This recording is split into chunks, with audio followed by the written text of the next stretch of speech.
Penyelenggara negara bisa melakukan korupsi karena pembiaran atasannya. Beberapa faktor yang dapat menyebabkan korupsi adalah tekanan, kesempatan, rasionalisasi, keserakahan, kebutuhan, pengungkapan. Korupsi adalah permintaan atau penerimaan keuntungan yang tidak semestinya oleh pejabat publik. Keuntungan ini bisa untuk pejabat itu sendiri atau orang atau badan lain. Untuk mencegah korupsi, Anda bisa melaporkan hal-hal yang merugikan keuangan negara kepada atasan. Anda juga bisa melaporkan ke saluran pengaduan KL terkait atau Komisi Pemberantasan Korupsi, KPK. Faktor-faktor seperti tekanan, kesempatan, rasionalisasi, keserakahan, dan kebutuhan sering menjadi pendorong utama dalam tindakan korupsi. Selain itu, kurangnya pengawasan atau pembiaran oleh atasan bisa memperburuk situasi ini. Dalam konteks pemerintahan, pentingnya sistem pengawasan yang kuat tidak bisa diabaikan. Adanya saluran pengaduan yang jelas, transparan, dan mudah diakses seperti melalui kementerian, lembaga terkait atau KPK, merupakan langkah penting untuk mencegah dan menangani korupsi. Kesadaran dan keberanian individu untuk melaporkan tindakan yang merugikan keuangan negara sangat dibutuhkan agar pencegahan korupsi bisa lebih efektif. Jika Anda memiliki keperluan lebih lanjut terkait laporan atau prosedur pengaduan, pastikan mengikuti panduan yang sudah ditetapkan oleh instansi terkait seperti DJPB atau lembaga pengawas lainnya. Pengaduan KL adalah mekanisme pengaduan masyarakat terhadap tindakan yang dianggap melanggar hukum, etika, atau aturan yang dilakukan oleh pegawai atau pejabat di kementerian, lembaga, KL, pemerintah. Melalui pengaduan ini, masyarakat bisa melaporkan berbagai bentuk pelanggaran yang merugikan, seperti korupsi, penyalahgunaan wewenang, kolusi, atau tindakan yang tidak sesuai dengan peraturan di instansi pemerintah. Berikut beberapa elemen terkait pengaduan KL. 1. Tujuan pengaduan KL: mengawasi kinerja aparatur negara. Pengaduan ini bertujuan untuk menjaga kinerja aparatur negara agar sesuai dengan hukum dan norma yang berlaku, serta mencegah adanya penyimpangan. Mencegah dan menindak korupsi, masyarakat bisa melaporkan tindakan koruptif yang terjadi di kementerian atau lembaga pemerintah. Menjaga akuntabilitas dan transparansi, melalui pengaduan. Masyarakat berperan aktif dalam menjaga transparansi dan akuntabilitas di pemerintahan. 2. Jenis pengaduan. Pengaduan yang disampaikan bisa mencakup berbagai pelanggaran, seperti korupsi dan penyalahgunaan wewenang, pelayanan publik yang tidak sesuai dengan standar, kolusi dan nepotisme dalam proses rekrutmen, pengadaan, atau keputusan kebijakan. Perlakuan tidak adil atau diskriminatif oleh pejabat publik. 3. Saluran pengaduan. Pengaduan KL biasanya dapat disampaikan melalui berbagai saluran yang disediakan oleh kementerian atau lembaga terkait, antara lain, layanan pengaduan online. Banyak KL menyediakan situs web atau portal khusus untuk menerima pengaduan masyarakat. Nomor telepon pengaduan. Ada juga saluran telepon yang dapat digunakan untuk melaporkan dugaan pelanggaran. Layanan langsung atau surat, pengaduan juga dapat disampaikan secara langsung atau melalui surat resmi ke kantor KL yang bersangkutan. Aplikasi lapor, layanan aspirasi dan pengaduan online rakyat. Ini adalah aplikasi nasional yang bisa digunakan untuk melaporkan pengaduan kepada instansi pemerintahan, termasuk KL. 4. Proses pengaduan. Setelah pengaduan disampaikan, prosesnya biasanya meliputi pemeriksaan awal untuk memverifikasi validitas pengaduan, penelaahan lebih lanjut jika pengaduan dianggap relevan dan memiliki dasar kuat, tindak lanjut atau penyelesaian berupa tindakan investigasi lebih lanjut, sanksi, atau perbaikan jika terbukti terjadi pelanggaran. 5. Contoh saluran pengaduan di kementerian, lembaga. Kementerian Keuangan menerima pengaduan melalui layanan pengaduan di situs resminya. KPK, Komisi Pemberantasan Korupsi. Masyarakat bisa melaporkan dugaan tindak korupsi yang dilakukan oleh pegawai pemerintah atau pejabat publik. Ombudsman Republik Indonesia. Lembaga ini juga menerima laporan pelanggaran oleh instansi pemerintah terkait pelayanan publik. Pengaduan KL menjadi bagian penting dari upaya reformasi birokrasi dan peningkatan kualitas pelayanan publik, memungkinkan masyarakat untuk terlibat aktif dalam pengawasan penyelenggaraan negara.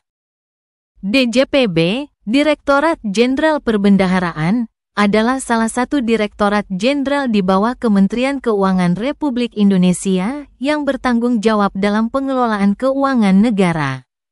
Khususnya dalam hal perbendaharaan. Tugas utama DJPB adalah mengelola penerimaan dan pengeluaran negara, memastikan bahwa pengelolaan kas negara dilakukan secara efisien, serta memberikan laporan keuangan negara yang transparan dan akuntabel. Beberapa fungsi utama DJPB meliputi 1. Melaksanakan pembayaran pengeluaran negara. 2. Mengelola kas negara, termasuk penerimaan dan pengeluaran anggaran. 3. Mengawasi pelaksanaan anggaran dan memastikan kesesuaiannya dengan peraturan yang berlaku. 4. Memberikan laporan keuangan pemerintah pusat. 5. Mengatur dan mengelola hutang serta investasi negara. DJPB juga berperan penting dalam mengawasi dan memastikan transparansi dalam pengelolaan keuangan negara untuk mencegah tindakan penyimpangan, termasuk korupsi. Kasus korupsi di institusi pemerintah, termasuk di Direktorat Jenderal Perbendaharaan, DJPB, memang mungkin terjadi, sebagaimana di banyak instansi lainnya. Meski demikian, DJPB sebagai bagian dari Kementerian Keuangan memiliki sistem pengawasan dan kontrol yang ketat untuk meminimalkan potensi tindakan korupsi. Beberapa upaya pencegahan korupsi yang dilakukan oleh DJPB dan Kementerian Keuangan meliputi 1. Pengawasan internal. Ada mekanisme pengawasan internal yang dilakukan oleh Inspektorat Jenderal untuk memonitor setiap prosedur keuangan dan memastikan tidak ada penyimpangan. 2. Transparansi dan akuntabilitas. Setiap transaksi dan pengelolaan anggaran dilakukan secara transparan dan dilaporkan secara rutin. 3. Pelaporan dan sanksi jika ada indikasi korupsi. Pegawai di lingkungan Kementerian Keuangan didorong untuk melaporkan ke saluran pengaduan, baik secara internal maupun ke KPK, Komisi Pemberantasan Korupsi. Jika terbukti bersalah, pelaku akan dikenakan sanksi hukum yang tegas. Jika ada kasus pejabat DJPB yang terbukti terlibat dalam korupsi, biasanya kasus tersebut akan diproses secara hukum dan diungkap oleh otoritas terkait seperti KPK. Meskipun pengawasan ketat telah diberlakukan, selalu ada potensi individu-individu yang melanggar hukum. Namun penanganan dan pencegahannya menjadi prioritas utama lembaga negara. Pengawasan internal di Komisi Pemberantasan Korupsi, KPK, dilakukan melalui beberapa mekanisme, baik dari dalam lembaga itu sendiri maupun melalui pengawasan eksternal yang melibatkan pihak independen.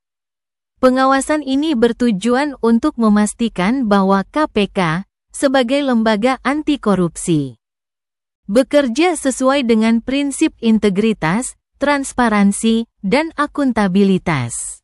Berikut adalah mekanisme pengawasan internal di KPK. 1. Inspektorat KPK. Inspektorat merupakan unit pengawasan internal KPK yang bertugas memeriksa, mengevaluasi, dan mengawasi kinerja para pegawai dan komisioner KPK. Inspektorat ini bertanggung jawab untuk mengidentifikasi potensi penyalahgunaan wewenang, pelanggaran kode etik, atau tindakan yang tidak sesuai dengan aturan internal KPK. Inspektorat KPK juga memberikan rekomendasi untuk perbaikan prosedur dan tindakan preventif untuk mencegah terjadinya pelanggaran. 2. Dewan Pengawas KPK sejak adanya revisi UU KPK pada tahun 2019. Dibentuk Dewan Pengawas yang merupakan pengawas eksternal terhadap kinerja dan perilaku pimpinan serta pegawai KPK.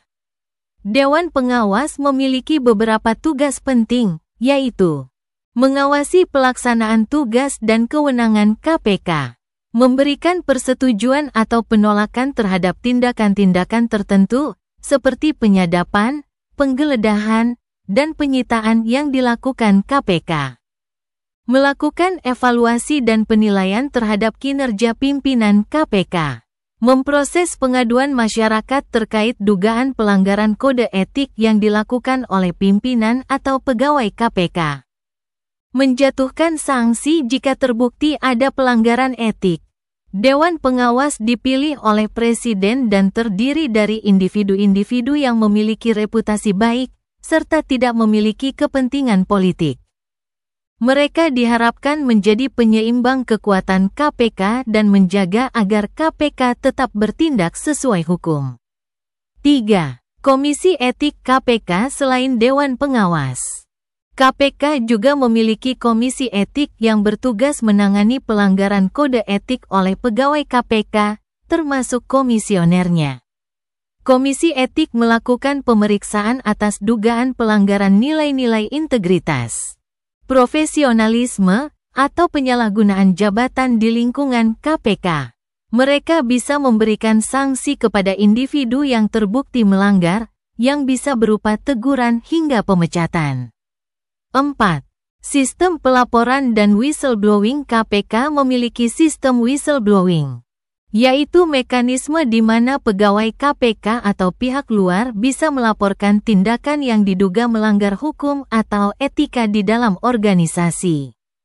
Sistem ini menjamin anonimitas pelapor dan memastikan setiap laporan diproses dengan transparan.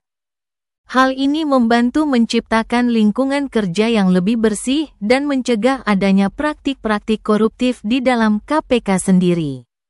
5. Audit internal. KPK juga menjalani audit internal secara berkala untuk memastikan bahwa seluruh prosedur dan penggunaan anggaran sesuai dengan standar operasional dan ketentuan hukum yang berlaku. Audit ini menjadi bagian dari upaya untuk meningkatkan efektivitas dan efisiensi operasional KPK serta menjaga akuntabilitas lembaga. 6. Evaluasi dan pembinaan pegawai. KPK secara rutin melakukan evaluasi terhadap kinerja pegawai. Pegawai yang menunjukkan tanda-tanda penyimpangan akan diawasi lebih ketat dan bisa mendapatkan sanksi jika terbukti melanggar peraturan. Kesimpulan, mekanisme pengawasan internal di KPK cukup ketat, melibatkan berbagai elemen mulai dari inspektorat internal hingga dewan pengawas yang merupakan pihak eksternal. Sistem ini dirancang untuk memastikan bahwa KPK sebagai lembaga pemberantas korupsi tetap transparan, akuntabel, dan bebas dari potensi pelanggaran yang dilakukan oleh pegawainya sendiri. Kasus pejabat Komisi Pemberantasan Korupsi, KPK, yang terlibat korupsi memang pernah terjadi, meskipun lembaga ini dikenal sebagai garda terdepan dalam pemberantasan korupsi di Indonesia. Meski jarang, insiden semacam ini menjadi sorotan besar karena KPK sendiri dibentuk untuk menegakkan hukum dan integritas, terutama dalam memerangi korupsi di semua level pemerintahan. Beberapa alasan yang dapat menjelaskan terjadinya kasus pejabat KPK yang terlibat korupsi antara lain. 1. Tekanan dan godaan eksternal, pejabat KPK, seperti juga pejabat lainnya, tidak kebal terhadap tekanan dan godaan dari pihak luar, terutama dari aktor-aktor yang ingin mempengaruhi kasus yang ditangani KPK. 2. Penyalahgunaan kekuasaan. Jabatan yang tinggi dapat memberikan kesempatan bagi oknum untuk menyalahgunakan kewenangan demi keuntungan pribadi atau kelompok. 3. Kurangnya pengawasan internal. Meski KPK memiliki sistem internal yang ketat, masih ada potensi celah yang bisa dimanfaatkan oleh oknum. Namun, KPK memiliki mekanisme internal untuk menangani pelanggaran yang dilakukan oleh pegawainya. Jika ada bukti kuat tentang keterlibatan pejabat KPK dalam korupsi, biasanya kasus tersebut akan diproses oleh pihak berwenang, termasuk ditindak oleh lembaga hukum lainnya seperti kepolisian atau kejaksaan. Selain itu, KPK juga memiliki mekanisme pengawasan oleh Dewan Pengawas yang mengawasi kinerja dan etika komisioner maupun pegawainya. Kasus pejabat KPK yang terlibat dalam korupsi sangat mencoreng reputasi lembaga tersebut, namun ini juga menggarisbawahi pentingnya transparansi dan akuntabilitas di semua level, termasuk di lembaga anti korupsi seperti KPK. Jika terbukti bersalah, mereka akan dikenakan hukuman yang sesuai dengan ketentuan hukum yang berlaku.